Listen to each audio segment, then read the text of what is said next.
अस्सलाम वालेकुम, मैं हूं अतर काज़मी। एक चीज तो बिल्कुल वाज़ेह है कि अमेरिका और ईरान के दरमियान जो मामलात चल रहे हैं वो रुके नहीं हैं। पसे पर्दा बहुत सारी पेशरफ्त हो रही है। अभी भी पाकिस्तान का किरदार इसमें बड़ा कलीदी है। ईरान की क़यादत पहले पाकिस्तान आई, यहां से वो ओमान गए, फिर पाकिस्तान आए। इस वक्त ईरान के वज़ीर ख़ारजा रूस में मौजूद हैं। रूसी सदर से भी उनकी मुलाकात हुई और दोनों साइड्स की लगता यह है, चाहे अमेरिका हो जाए या ईरान, ख्वाहिश है कि मामले को किसी तरीके से हल किया जाए। लेकिन अब चीजों को सामने रखने के बजाय पसे पर्दा मुझे यह लगता है कि पहले चीजों को हल करने की कोशिश की जाएगी। जब कोई इतफाक होगा तो उसके बाद शायद मामले को अवाम के सामने या पूरी दुनिया के सामने रखा जाए। लेकिन जिधर भी इस वक्त यह मामला है उसमें एक चीज तो वाज़ेह है कि पाकिस्तान का जो पहले पिविटल किरदार था, कलीदी किरदार था, वो आज भी उसी तरह है। लेकिन अब वो उस तरह आपको शायद सामने नजर नहीं आ रहा। चीजें जो है बैक, जिसे आप कह सकते हैं बैकग्राउंड में हो रही हैं। तो इस वक्त वैसे वॉशिंगटन में क्या सोच है, वॉशिंगटन क्या सोच रहा है? शुरू जरा वॉशिंगटन से, क्योंकि सदर ट्रंप के ऊपर एक हमला भी हुआ, उसके नतीजे में वहां पे बहुत ज्यादा एक बहस भी चल रही है कि सिक्योरिटी ठीक थी या नहीं थी। लेकिन ओवरऑल वॉशिंगटन क्या चाहता है? क्या वॉशिंगटन किसी मुआहदे करने के ऊपर इस वक्त राजी है, या वो जंग को जारी रखना चाहता है, या जंग दोबारा शुरू करना चाहता है? तो पहले जरा हम चलते हैं वॉशिंगटन। वॉशिंगटन से हमें ज्वाइन कर रही हैं डॉक्टर सहर खान, स्ट्रेटेजिक तज्जियाकार हैं। डॉक्टर सहर, आपका बहुत बहुत शुक्रिया। सबसे पहले तो हमें यह बताइएगा कि ये जो प्रेसिडेंट ट्रंप पे हमला हुआ उसके हवाले से कोई मजीद चीज सामने आई, और काफी तनकीद वगैरह भी होती रही अमेरिकन एजेंसीज पे कि सिक्योरिटी के इंतजाम वहां पे काफी नाकिस थे। जी, ये खबरें मैं भी देख रही हूँ आपकी तरह कि क्या सिक्योरिटी डिटेल्स थी, ये कैसे जो जो शूटर थे वो कैसे इतने करीब आ सके सदर ट्रंप के। और वाइट हाउस कॉरेस्पॉन्डेंट्स डिनर जो हर साल होता है वाशिंगटन में, और बहुत सिक्योरिटी होती है। और वाशिंगटन डीसी में इन जनरल इस तरह के इवेंट्स तो होते रहते हैं। कैपिटल है, बहुत से फॉरेन ऑफिशियल्स आते हैं, इस तरह के डिनर्स होते रहते हैं। तो आई थिंक ये खबरें जैसी अनफोल्ड हो रही है, मैं भी देख रही हूँ आपकी तरह कि क्या लूप है। तो आई थिंक और खबरें वाज़ेह होंगी। लेकिन मैं ये जरूर कहूंगी कि ये डेफिनेटली ठीक शॉकिंग शॉकिंग बात थी फॉर श्योर। ठीक है। अच्छा, अमरीकी वफ्द पाकिस्तान नहीं आया, उससे कुछ लोग ये तासुर ले रहे थे कि शायद ये जो टॉक्स हैं या मुज़ाकरात हैं ये बिल्कुल खत्म हो गई हैं। लेकिन अभी लगता ये है कि बैकग्राउंड में काफी चीजें चल रही हैं। तो आप इसको कैसे देखती हैं कि जो अमरीकी वफ्द पाकिस्तान तो नहीं आया, लेकिन ये जो मामला है, आपको लगता है कि बैकग्राउंड के अंदर इस वक्त निगोशिएशंस हो रही हैं और बड़ी ज्यादा जिसे आप कह सकते हैं डिप्लोमेटिक एक्टिविटी चल रही है? जी बिल्कुल, डिप्लोमेटिक एक्टिविटी चल रही है। और मेरे ख्याल में सिर्फ पाकिस्तान नहीं है जो चाहते हैं कि ये जंग खत्म हो। ईरान भी ये चाहता है, तुर्की भी ये चाहता है, सऊदी अरेबिया भी ना, अमेरिका भी ये चाहता है कि ये जंग खत्म हो। लेकिन आई थिंक ये जो प्रोसेस हम देखेंगे कि पाकिस्तान आए या नहीं आए, अगर पाकिस्तान दोबारा करेगा भी होस्ट, ये आई थिंक ये एक बहुत लंबा प्रोसेस है। अगर मैं आपको ज़रा माजी में ले जाऊं, जब 2018 में जब पहला न्यूक्लियर डील ईरान ने साइन किया था अमेरिका के साथ एंड अदर और पार्टनर्स के साथ, जो कहलाता है जी JCPOA, उसको निगोशिएट करने में 3 साल लगे थे। एंड उससे पहले भी 3 साल पहले भी 2 साल बैक चैनल्स के थ्रू अमेरिका और ईरानी ऑफिशियल्स जो थे वो एक दूसरे से बातचीत करते थे। तो इस तरह की जो निगोशिएशंस होते हैं, इस तरह की जो अग्रीमेंट्स होती हैं, उनमें सालों लग जाते हैं। एंड ख़ास तौर पे अमेरिका और ईरान के दरमियान देखें बिल्कुल कोई ट्रस्ट नहीं है। तो उसकी वजह से भी ये बहुत ही ज़्यादा कॉम्प्लिकेटेड मैटर होगा। तो ठीक है, इस दफ़ा ये पिछले वीकेंड पे इस्लामाबाद में नहीं आए, अमेरिकी ऑनवॉय नहीं आया। इसका मतलब ये नहीं है कि वो नहीं आएंगे, इसका मतलब सिर्फ ये है कि वो इस वीकेंड पे नहीं आए। लेकिन मेरे ख्याल से बैक चैनल ठीक। डिप्लोमेसी बिल्कुल चल रही है और बहुत तेजी से चल रही है।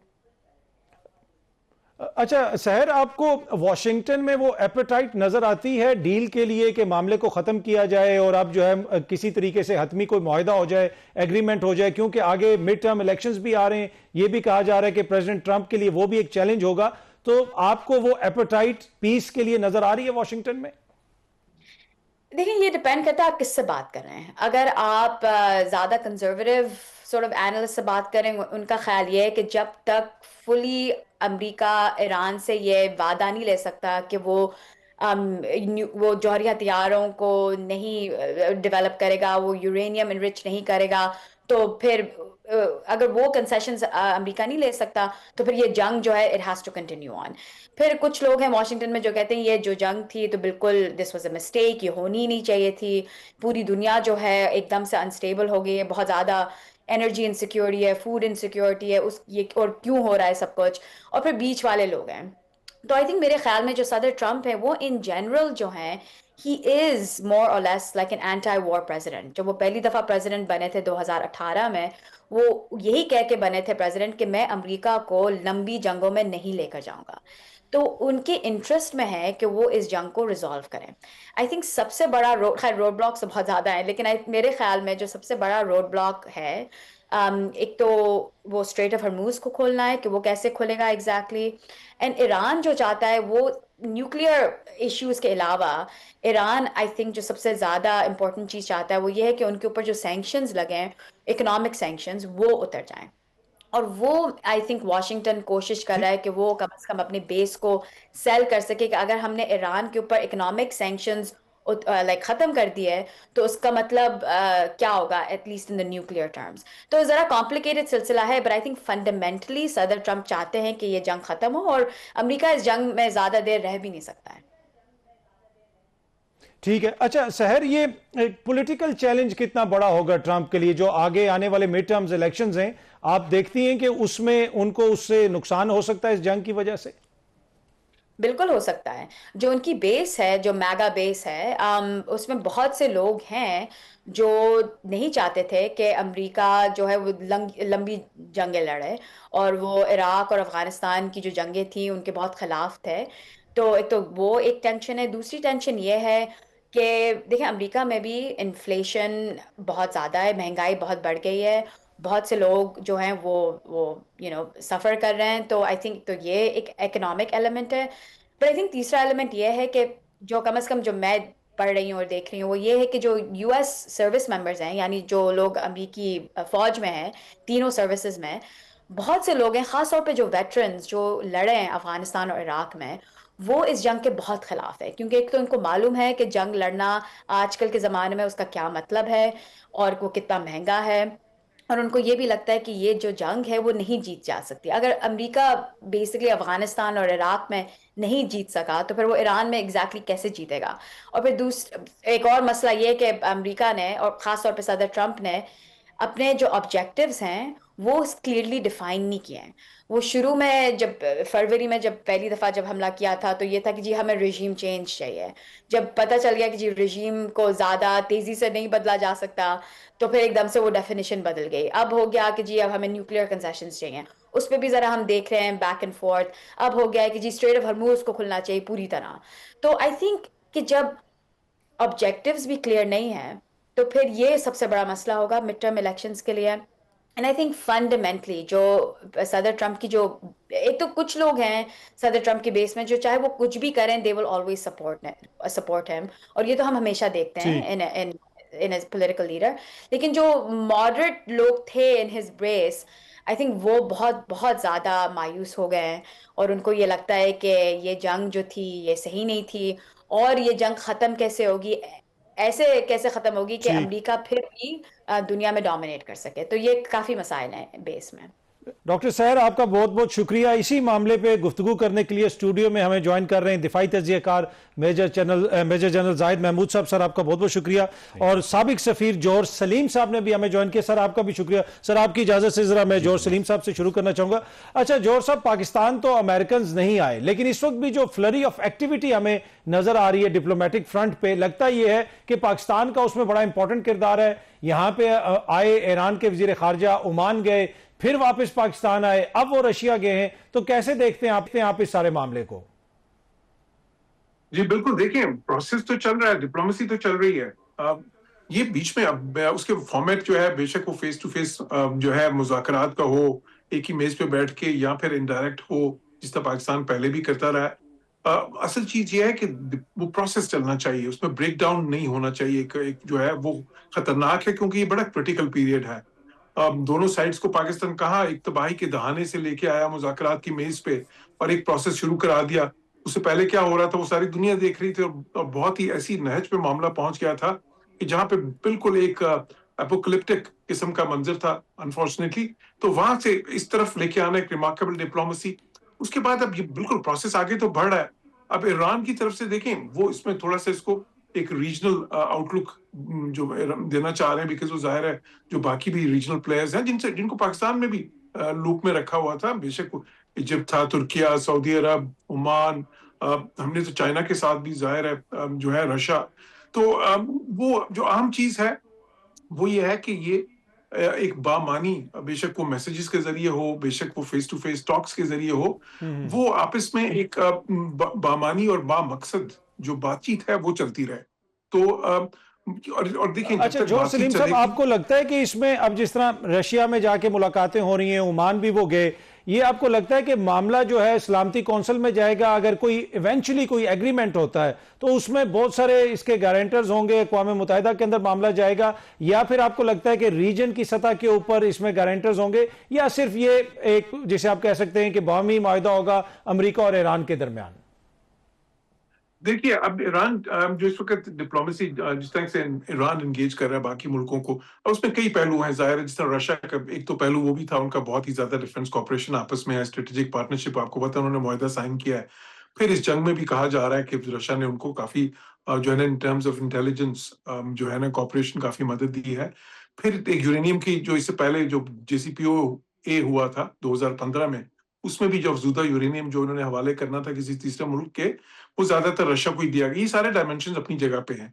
ओमान के साथ भी कुछ डायमेंशन ये थे कि जी ओमान के इससे पहले मुज़ाकरात को उन्होंने होस्ट किया था।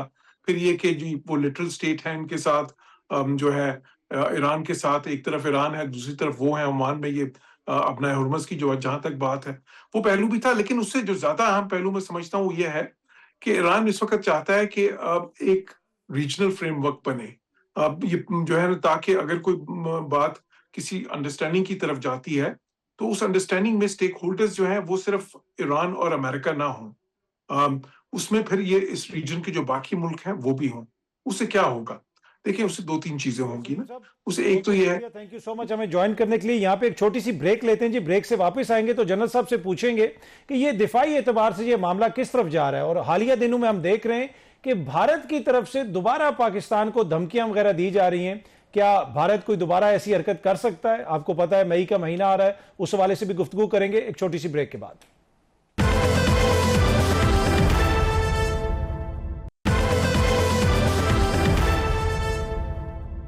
Welcome back. अच्छा जनरल साहब, ये जो मुज़ाकरात तो चल रहे हैं, बैकग्राउंड में बहुत कुछ हो रहा है इस वक्त, क्या दिफाई एतबार से भी अमेरिका की भी ये नीड है कि इसको अब खत्म किया जाए, ज्यादा प्रोलॉन्ग ना किया जाए? जी देखिए, कॉस्ट ऑफ वॉर तो अतर साहब बहुत है, और जिस तरीके से रिपोर्ट्स आ रही हैं, how true they are, but closely truth के करीब ही है, वो बड़े डिप्लीटिंग उनके मुनीशंस हैं, और इट्स नॉट वेरी इनकरेजिंग, और उनको फिर कॉस्ट ऑफ वॉर बहुत ज़्यादा पड़ी है जी। मेरे ख्याल में ओवरऑल भी स्ट्रेटेजिक मिसकैलकुलेशन की जो कॉस्ट है ना in all domains including military और डिफेंस, रेपुटेशनल मिलिट्री की वजह से, फिर जो पॉलिटिकल कॉस्ट प्रेसिडेंट ट्रंप को अदा करनी पड़ रही है, सबसे बड़ी बात यह है कि एज अ सुपर पावर जो उनका एक रेपुटेशन था या जो एक प्राइड था, वो उसको बहुत ज़्यादा नुकसान हो। उसकी वजह यह है कि इस वक्त प्रेसिडेंट ट्रंप अमेरिका की मोस्ट अनपॉपुलर वॉर को लीड कर रहे हैं, एक प्रेसिडेंशियल कैंडिडेट। हमने पहले भी वॉर्स देखी प्रेसिडेंट्स ने, उसकी वजह यह है कि those presidents they were waging a war for the United States of America. America की जंग थी। इस वॉर में किसी को शक नहीं होना चाहिए कि this was not American war. उनकी इंटेलिजेंस देख लें, उनकी मिलिट्री की जो इनपुट्स थी, उनकी जितनी भी इनपुट्स थी, दे वर अगेंस्ट दिस वॉर कि आप अपने मकासद हासिल नहीं कर सकते, चूंकि दे वर पुश्ड बाय इजराइल। तो आई थिंक इस वजह से अनपॉपुलर भी हो गए। तो ऑफ कोर्स डिफेंस उनके कॉस्ट बहुत हैवी। अच्छा, ये आपका बड़ा इंपॉर्टेंट पॉइंट है कि जो राय थी अमूमन एडमिनिस्ट्रेशन के अंदर कि ये जंग हमने नहीं लड़नी, लेकिन फिर भी ट्रंप ने बिल्डोज किया उस राय को। अब अगर मुआहदा हो जाता है और इसराइल दोबारा कोई गड़बड़ करता है तो ये तो एक कांस्टेंट एक फियर रहेगा कि फिर कोई गड़बड़ हो जाएगी। The good outcome of this war, हालांकि वॉर में से आउटकम्स अच्छी नहीं निकलती, वो ये है कि अभी अमेरिका के अंदर स्पेशली जो जेन जी है और जो एक छोटा सा थॉट प्रोसेस शुरू हो गया कि this Israel is not a strategic partner, ये एक स्ट्रेटेजिक बर्डन है। और हम कब तक इसराइल देखें ना, अभी ये जो एक्ट हुआ है प्रेसिडेंट पे फायरिंग का, और ये जो होटल सागा हुआ है, that guy is a Christian. पहले तो चले जी मुसलमानों की नफरत ये वो, तो इसका मतलब है कि अगर उनके अंदर भी एक नफरत पैदा हो रही है तो पॉलिसी से है ना, उनका कोई लेन देन तो नहीं है, ट्रम्प ने उनके पैसे तो नहीं दे रहे थे कि वो उनको मारने चला गया।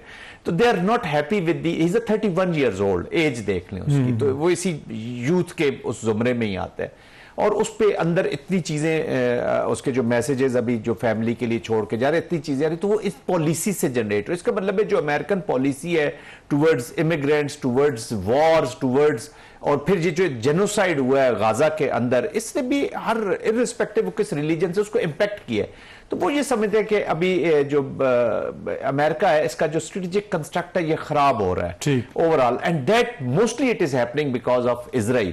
तो उसके इम्पैक्ट आ रहा है। तो आई थिंक रिव्यू की तरफ जा रहे हैं। ये चीज जरूर है कि अब इस स्ट्रेटेजिक बर्डन से इनको जान छुड़वानी पड़ेगी। अच्छा सर, ईरान के वजीर खारजा ने आज भी पाकिस्तान की एक दफा फिर तारीफ की। यहाँ पे वो आए, नूर खान एयरबेस पे उतरे, मुलाकातें की, ओमान गए, फिर पाकिस्तान आए, फिर यहां से रशिया गए। तो ये पाकिस्तान के पास ऐसी क्या चीज है कि ये बार बार दौड़ के सारे इधर आते हैं, फिर यहां से मामला आगे जाता है? पाकिस्तान के पास तो कुछ है या नहीं है, लेकिन अमेरिका और ईरान के पास सिर्फ पाकिस्तान है। Let there be no doubt, it's the only, इस जो हर देखे हर कॉन्फ्लिक्ट का एक स्ट्रेटेजिक एग्जिट कार्ड होता है जो ऑफ रैंप देता है दोनों को। इस पूरे कॉन्फ्लिक्ट में सिर्फ यही है। देखिए यहाँ पे पहले बातचीत हुई कि जो ओमान जा रहे हैं, रशिया जा रहे हैं, वो अंडरमाइन करना चाह रहे हैं पाकिस्तान। नो, ऐसा नहीं है। देखिए वो दो इंडिपेंडेंट कंट्रीज हैं, उनकी अपनी रिलेशनशिप है। वो अपनी आइसोलेशन से अपने डायलॉग तो करेगा तो थ्रू मीडिएटर ही, पाकिस्तान के थ्रू ही करेगा, लेकिन अपनी डिप्लोमेसी में एक वजन डालने के लिए leverage of having Russia by side, क्योंकि रशियन प्रेसिडेंट ने देखे ना एक्सेसेस की बात की है, अमेरिकन एक्सेसेस की बात की है, रशियन प्रेसिडेंट ने ईरानियन रेजिस्टेंस को सलाम किया है। तो ये चीजें फिर अभी इसको थोड़ा सा हार्डन करेंगी ईरान के स्टांस को, लेकिन मीडिएशन जो हो रही है वो थ्रू पाकिस्तान ही होंगी। और पाकिस्तान का बार बार शुक्रिया इसलिए अदा करना चाह रहे हैं कि वो स्ट्रेटेजिक जो प्रोसेस है इसको लूज नहीं करना चाह रहे, और प्रेसिडेंट ट्रंप भी इसको लूज नहीं करना चाह रहे। तो दोनों बार बार पाकिस्तान का जिक्र कर रहे हैं। Process is intact, it's going, and probably अच्छे रिजल्ट्स की तरफ जाएगा। अब सिर्फ फ्रेमवर्क है कि पहले छोटे इश्यूज को सॉल्व करना है या बड़ों को पहले सॉल्व करना है। अमेरिका उसकी निटी-ग्रिटी लेकिन American would like to do it speedily. वो जल्दी अपने ऑब्जेक्टिव्स अचीव करना चाहता है, before China, before mid term, क्योंकि अगर जो वॉर की कॉस्ट है वो हर जगह ही अगर अमेरिका नहीं देनी है तो वो मेरे ख्याल में अब इसको फिर क्लोजिंग की तरफ लेके जाना चाहिए। अच्छा सर, पाकिस्तान तो ये अमन करने में या करवाने में एक बड़ा इंपॉर्टेंट किरदार अदा कर रहा है, लेकिन अनफॉर्चुनेटली हमारा जो नेबर है वो दोबारा वहां से इस किस्म की आवाजें आ रही हैं कि पहलगाम के ऊपर वो फिर इल्जामात लगा रहे हैं। और अभी तक उन्होंने बाय द वे कोई एविडेंस नहीं दिया। पाकिस्तान की ऑफर आज भी टेबल पे मौजूद है कि किसी भी आलमी सतह पे आप जाके तहकीकात करवा लें। तो क्या वो सोच रहे हैं? आपको क्या लग रहा है ये जिस किस्म की पोस्चरिंग भारत की जानिब से की जा रही है? देखिए इस वक्त तो militarily I don't think so कि वो कुछ ऐसी हरकत करने की कोशिश करेगा। अलबत्ता वो फॉल्स फ्लैग, क्योंकि अभी सालगिरह आ गई पहलगाम के वाकये की, पाकिस्तान इंशाल्लाह उसको सालगिरह को मना रहा है, तो ऑफ कोर्स वो प्रिटर्ब हैं। स्ट्रेटेजिक कंस्ट्रक्ट खराब हुआ है, वो भी एक बहुत बड़ी स्ट्रेटेजिक मिसकैलकुलेशन थी जो इंडिया ने की, उसकी एक आइसोलेशन का शिकार हुआ पहलगाम से ही। तो ये जो अभी strategic geo political stature Pakistan का बड़ा है तो वो पहलगाम से शुरू होता है, मार्के हक के बाद शुरू होता है। और मार्के हक के बाद जब परफॉर्मिंग पाकिस्तान आया तो उसको परफॉर्मिंग पाकिस्तान को उभारने में, सामने लाने में इंडियन पॉलिसीज, इंडिया का मीडिया, इन लोगों का बड़ा हाथ है। We should be thankful to them. लेकिन जो कंस्ट्रक्ट है इंडिया का, ये जो थॉट है, ये हिंदुत्व के ऊपर बेस करके वही चाणक्य की है। तो ये कहीं ना कहीं से हम पे हमला करते रहेंगे। संदूर 1.0 तब किया इन्होंने, 2.0 अभी अफगानिस्तान के जरिए बलूचिस्तान KPK में जारी है। ये बड़ा इंपॉर्टेंट पॉइंट है सर कि ये प्रॉक्सीज को इस्तेमाल कर रहे हैं पाकिस्तान पे अटैक करने के लिए। और जिस वक्त पहलगाम में भी वहां पे वाकया हुआ, पाकिस्तान ने उसकी मजम्मत भी की। अस्करी क़यादत ने, सिविलियन क़यादत ने, उन्होंने कहा कि तहकीकात करवाएं, दुनिया में कहीं पे भी दहशतगर्दी होती है उसकी हमेशा मजम्मत करते हैं। आपकी जो पॉलिसीज है these are led by the terrorists, चाहे पॉलिटिकल टेररिस्ट हों वो, और जिन्होंने एनिमीज क्रिएट किए विद इन इंडिया। माइनॉरिटीज उनका एनिमी है। अभी मणिपुर को कोई आप देखें ना, मणिपुर आप चले जाए, इस वक्त जो मणिपुर की हालत है वो कश्मीर से भी बुरी हालत है इस वक्त गाजा बनाया हुआ उन्होंने मणिपुर में, जिस तरीके से वहां पर ब्रूटल कार्रवाइयां, लेकिन वो उनको उस पर बातचीत नहीं करते। फिर मीडिया जो है वो गोदी मीडिया जो है इनका स्पोक्स पर्सन बन गया, उनकी जो मिलिट्री है वो संघ परिवार का मिलिटेंट विंग बन गया। तो इनका पूरा ये जो चाणक्य की मंडेला थ्योरी के ऊपर बेस करके इन्होंने अपना जो थॉट प्रोसेस है, स्ट्रेटेजिक थॉट प्रोसेस, ये सारा अब उस पर चला गया है। क्योंकि एक्सपेंशनिस्ट डिजाइन हैं, और जिस कंट्री के भी एक्सपेंशनिस्ट डिजाइन होते हैं उनका सबसे बड़ा दुश्मन होता है पीस। They need friction. तो अभी इस वक्त इंडिया के अगर अपने नेबरहुड में किसी से अच्छे ताल्लुकात है तो वो मेरे ख्याल में बहरे अरब ही है, उसके अलावा तो उनके किसी के साथ और कोई अच्छे ताल्लुकात नजर नहीं आ रहे। बट हैविंग सेड दैट, इस माइंडसेट को हमने, हमारी जनरेशन ने लड़ना है। ये बार बार हम पे हमले करते रहेंगे, तो उसका यही है कि from the position of strength आप उनको दबा के रख सकते हैं।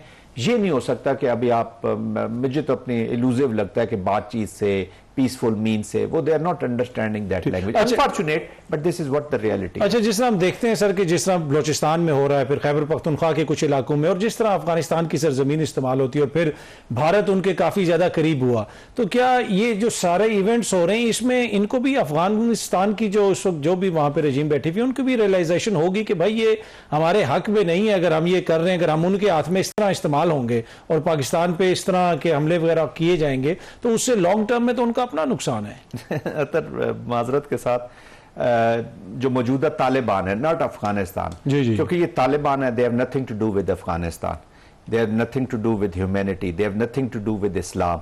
तो इनका ना ये इस्लामिक है, ना ये पख्तून है, ना ये अफगानी है, तो ये टेररिस्ट है, उसी की इनकी सोच है।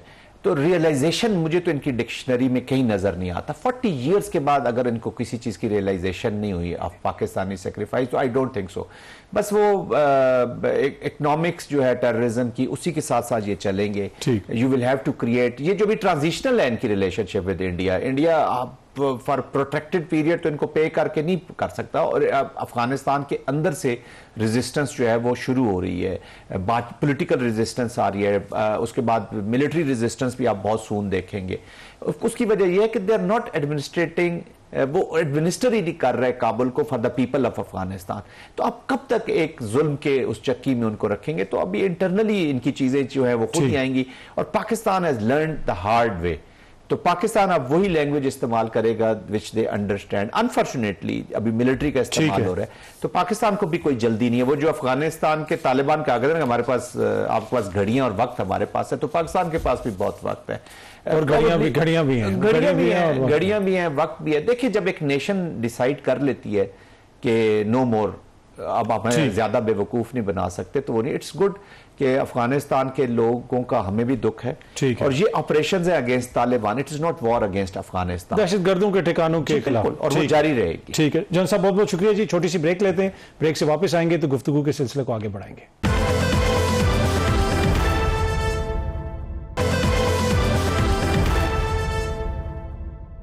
वेलकम बैक जी। सीनियर सहाफी हफीजुल्लाह नियाजी साहब ने हमें ज्वाइन किया। नियाजी साहब, आपका बहुत बहुत शुक्रिया। सर, ये जो सारे मुज़ाकरात की इस वक्त कोशिशें चल रही हैं, पाकिस्तान का उसमें बड़ा इंपॉर्टेंट किरदार है, उसमें तो कोई दो राय नहीं। अब ये मामला आपको आगे किस तरफ जाता हुआ नजर आ रहा है? वैसे जो ईरान और अमेरिका के हवाले से लोग प्रेडिक्ट कर रहे थे, उसके ऊपर भी मैं आपसे गुफ्तगू करूंगा, लेकिन इस वक्त जो मुज़ाकरात की सूरत हाल है, ये आपको क्या लग रहा है कि किस तरफ चीजें जा रही हैं?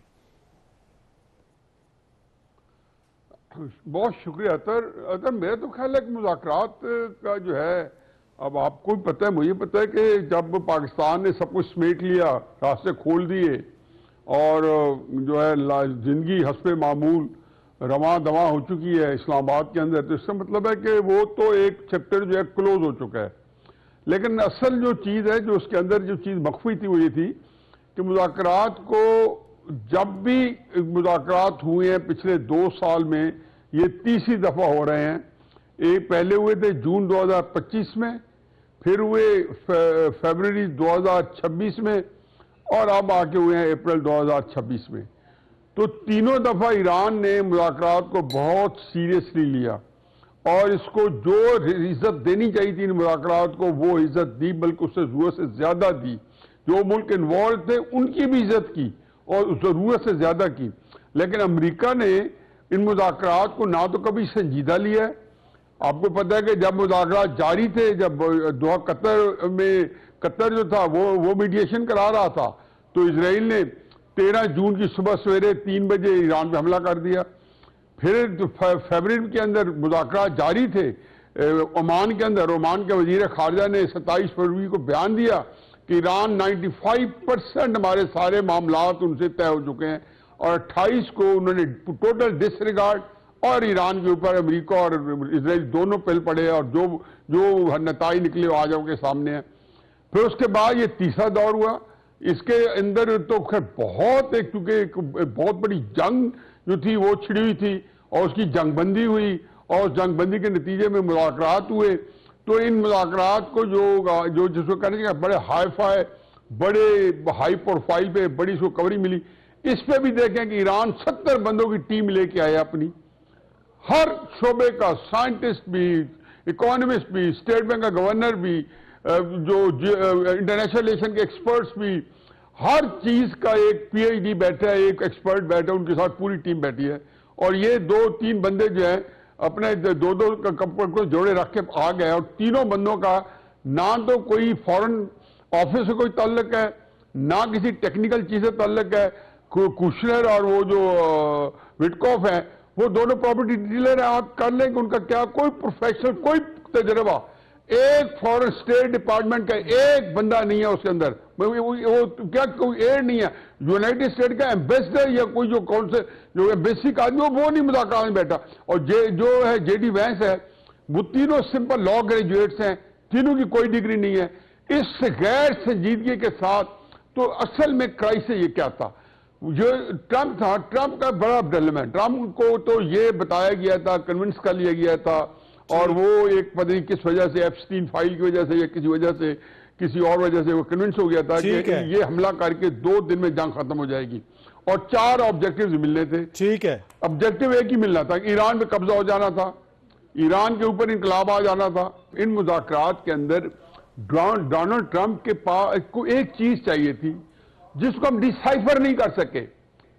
मैं हर वक्त लिखा है कि डोनाल्ड ट्रंप को इस वक्त अमेरिका में जबकि यह एस्टेब्लिश हो गया है कि उसको ईरान के अंदर शिकस्त हो चुकी है, वो रिजीम चेंज नहीं कर सका, न्यूक्लियर प्रोग्राम बंद नहीं करा सका, वो जो है हिजबुल्ला, हमास, हूती, किसी को वो डिसआर्म नहीं कर सका, वो बैलिस्टिक मिसाइल बंद नहीं करा सका, बल्कि स्टेट ऑफ हॉर्मस चली गई उनके हाथ से।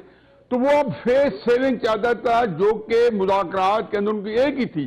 अभी भी उनकी एक ही रट है कि यार जो मर्जी ले लो, हरमल भी ले लो, आप एनरिचमेंट भी ले लो, यकीन आने आप मेरी बात ये बिल्कुल पल्लू से बांध लें कि उनको सिर्फ एक चीज चाहिए कि उनको एक ऐसा कॉन्ट्रैक्ट चाहिए जो नवंबर 2026 के मिड टर्म इलेक्शन और उसकी सियासत जो को समझते हैं कि बड़ी पॉपुलर पॉलिटिक्स है, और यकीनन है कि अभी भी उसके जो अपना कल्ट है वो उसे हिला नहीं है। वो चाहता था कि मैं उसको कुछ आगे भेज सकूं, और वो ईरानियन ने बड़े प्यार से अगर ये उन्होंने नहीं किया। उन्होंने कहा हम कोई आपको सर अगर ये मुआहिदा हो भी जाता है, नो फेस सेविंग।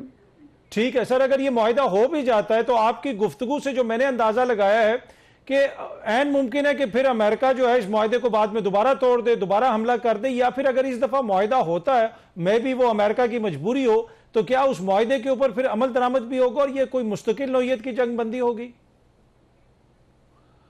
अगर आम सी बात है कि अब ईरान के पास जो फर्ज किया टूट जाता है तो ईरान का क्या बिगाड़ लेंगे, न्यूक नहीं यूज कर सकते। जो उसे आखिरी दफा देखें, जब उसने कहा कि 2 मार्च को उसको पता चल गया था कि स्टेट ऑफ हॉर्मस बंद होने के बाद और ऑयल की प्राइसेस जो है पहली दफा $80, $71, $80 क्रॉस की, तो उसे पता चल गया था कि गेम हाथ से निकल गई है। और जो लोग इसको 11 फरवरी के सिचुएशन रूम में जिसमें ये पूरी जंग प्लान की, जो कि पूरी की पूरी कार्रवाई उसके मिनट्स लीक हो गया, न्यूयॉर्क टाइम्स ने पूरे छाप के मनवान, आप उसकी डिटेल तो पढ़े कि उसमें कोई बंदा, कोई जर्नल, कोई जिसका प्रोफेशनल आदमी इसको सपोर्ट करने के लिए तैयार नहीं था, कोई उनका स्टेट डिपार्टमेंट का ऑफिसर नहीं कर रहा था। वहां पे पहली दफा कोई फॉरनर बैठा उसमें मीटिंग के अंदर जिसका नाम था नेतन्याहू, उन्होंने पहली दफा जो उसका जो मसाद का चीफ जो है जूम पे आया है और उस मीटिंग का हिस्सा बना है, और वो डेविड बनराय क्या, तो वो मसाद का चीफ जो पहली दफा उसमें शरीक हुआ है। तो उसमें ये साफ बताया गया था कि अगर फर्ज किया ईरान ने हरमस को बंद कर दी तो पूरी दुनिया इस जंग के अंदर इफेक्ट होगी। वो एग्जैक्टली हो गए। जंग के तीसरे दिन पूरी दुनिया बगैर किसी वजह के बाय डिफॉल्ट उस जंग के अंदर कैप्टिव हो गई। हर मुल्क जो है खराब, इंडिया के अंदर परेशानी, बांग्लादेश में परेशानी, हमारे यहाँ लाइनें लग गई हैं, यूरोप के अंदर तितर बितर है, ऑस्ट्रेलिया ने अमेरिका को बुरा बुला कहना शुरू कर दिया, साउथ कोरिया ने यूएसए को तबरा भेजा है, जापान ने भेजा, किस लिए? कि इसके स्टेट ऑफ हॉर्मस की वजह से। अब ये ईरान इसके बारे में पूरी प्लानिंग करके बैठा था। मेरा नहीं ख्याल कि ईरान के पास जो स्क्रिप्ट था उससे उसने जरा बराबर मुंह बराबर उससे वो किया। अमेरिका के पास स्क्रिप्ट था वो नाकाम हो गया। फिर इसे 48 घंटे का नोटिस दिया सर, ठीक है, 48 घंटे के बाद इसे 5 दिन का दिया, इसी गीदर बब्बियों के साथ, इसी तरीके गरज बरस के साथ, और लगता था कि बस जमीन को वो फाड़ के रख देगा, ईरान को वो जो है ना रेजा रेजा कर देगा। फिर इसके साथ उन्हें 10 दिन का दिया, और 10 दिन के आखिरी दिन 2 दिन पहले जो ट्वीट थी उन्होंने गंदी गंदी गालियां देना शुरू कर दी। वल्गर ट्वीट्स की एक सदर, इतने बड़े मुल्क के सदर ने, और उसके बाद उसने कहा कि मैं 8 बजे न्यूयॉर्क टाइम के मुताबिक मैं ईरान के ऊपर बम मारूंगा, 4 घंटे में मैं सिविलाइजेशन को ऑब्लिटरेट कर दूंगा, एनहाइलेट कर दूंगा। ये आपने पढ़ी ट्वीट की? अब उसे क्यों फिर जंग बंदी की 15 दिन की जंग बंदी की? इसका मतलब यह है कि सारी ट्वीट्स ने अब तो हाइंडसाइड में पता चल गया कि वो इसको नहीं चलाना चाहता। वो ये कम से कम उसकी कॉम्प्रिहेंशन होगी ट्रंप को कि हम जंग हार चुके हैं और हम जंग चला के हमें कुछ फायदा नहीं होता। चुनाचे कल की ट्वीट थी कि हमने कभी नहीं। अच्छा सर, इसमें नियाजी साहब, इसमें एक और भी इंपॉर्टेंट पॉइंट है ना। देखें, ईरान 40 साल से इंटरनेशनल आइसोलेशन का शिकार है। ये मौका ईरान के लिए भी है, बार बार उसके पास भी ऐसा मौका नहीं आना कि इस अपॉर्चुनिटी को अवेल करें, सैंक्शंस हटवाएं और आलमी बरादरी का उस मतलब कि जिस तरह अभी उनको आइसोलेशन है, उस आइसोलेशन से बाहर निकलें और हिस्सा बने इंटरनेशनल कम्युनिटी का। अतर मेरे आप बात लिख लेंगे, अब वो चीज बायगॉन है। घर आके सब कुछ मिल रहा है, घर आके। आप कभी ये सोचा था कि उसको जंग की रिपरेशन मिलेगी, उसको जंग का नुकसान पूरा मिलेगा? कि जब ये मुज़ाकरात के लिए जेडी वैंस और स्टीव विटकॉफ और जैरेड कुशनर आ रहे थे, तो ट्रंप ने क्या कहा? ईरान के 10 पॉइंट के ऊपर हम बात करने जा रहे हैं। अपने 15 पॉइंट हटाए, ईरान के जो 10 पॉइंट पाकिस्तान ने फॉरवर्ड किए, उसने कहा इसके ऊपर मुज़ाकरात होंगे, यानी कि ईरान के 10 पॉइंट में से गिव एंड टेक होगा। यानी कि ईरान ने, और बिल्कुल ऐसे होना चाहिए था कि जो मुल्क जीतता है वो अपनी डिमांड्स बताता है। ईरान ने 10 पॉइंट अपनी डिमांड्स बताई थी, जिसमें से भले से 10 के 10 ना माने, 2 ना माने, 1 ना माने, लेकिन बात हो रही है ईरान के 10 पॉइंट के ऊपर। तो अब जो कुछ होगा देखें। अब ये जो आए हैं इराकी साहब, और जिसके लिए अमेरिका को बेचारी की उनकी, मुझे तो तरस आता है इतने बड़े मुल्क के ऊपर कि दुनिया का जो तारीख है इंसानी का, इससे बड़ा मुल्क अल्लाह मियां ने आज तक तो नहीं बनाया, मुस्तकबिल में को बना दे। और वो मिन्नतें कर रहे हैं, और वो अपने बंदे जहाज में बिठाए बैठे पिछले 5, 6, 7 दिन से। वो वहां पे मीम्स बनी हुई हैं, सेटायर आ रही हैं कि जेडी वैंस के और इन तीनों बंदों के जो अटैची केसेस हैं, बैग्स हैं, बैगेज है, वो जहाज के अंदर पड़े, और ये कोई एयरपोर्ट में बैठे हैं, व्हाइट हाउस में बैठे हैं, ये जाकर है। तो जब इसे कहा, और यहाँ खबर है कि चल पड़े, हर बंदे ने यही वीलॉग किया, हर बंदे ने यही न्यूज चैनल दी कि वो रास्ते में है, वो भी पहुंचने वाले हैं। अब उसने कहा जी अब वो देखें कि किस हद तक वो डेस्परेट है इनसे बात करने के लिए। अब उन्होंने कहा जी हम टेलीफोन पे भी बात करने पर तैयार हैं। अभी की लेटेस्ट आज की उनकी ट्वीट कि हम ईरान अगर चाहे तो हमसे फोन पे बात कर सकता है। देखिए मेरा ख्याल है जी कि उसके पास, उसको सिर्फ पिछले 3-4 हफ्ते से 5-6 हफ्ते से इस एक फेज से भी चाहिए थी। पहला ख्याल था कि वो दबका दुबकू के और हैरास करके उसे ले लेगा। आगे ईरान था, उन्होंने ये सारी चीजें देखी हुई हैं। 81 से 88 तक 78 आपको अंदाजा नहीं है कि रूस और अमेरिका अफगानिस्तान में एक दूसरे के खिलाफ सफे रहा है, लेकिन सद्दाम के साथ रूस, अमेरिका, सऊदी अरेबिया, जॉर्डन, मिस्र, सारे ममालिक थे। मेरे पास फर्स्ट हैंड अकाउंट है। और वो चूंकि सद्दाम के और पता बशार अल असद के तो उनके दफाई मुआहदे थे रूस के साथ। अमेरिका का क्या पड़ा था कि उसने ईरान को, इराक को सपोर्ट किया। जब आपसे तब ईरान काबू नहीं आया। और इनको क्या चाहिए था? इनको वहां पे 15-20 किलोमीटर जमीन चाहिए थी जहां पे एक नाजायज हुकूमत कायम करने की। वो ईरान जो 79 के अंदर सारी फौज भाग गई, डिफेक्ट कर गई, सारी ब्यूरोक्रेसी भाग गई, सारी अशराफिया भाग गई, और इन्होंने उनको जैसे अपने पिल्लों को वहीं पे अमेरिका में पाल दिया, यूरोप में रख लिया।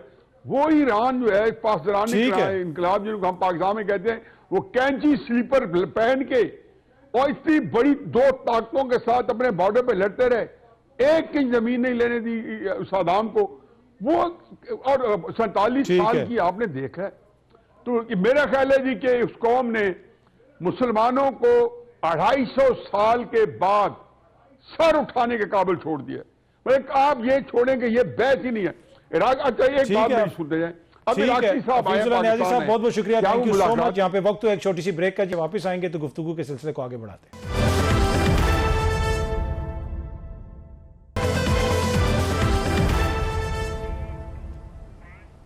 वेलकम बैक जी। सोशल मीडिया पर फीडबैक जरूर दीजिएगा। कल अगेन आपसे इसी टाइम पे मुलाकात होगी। Thank you very much.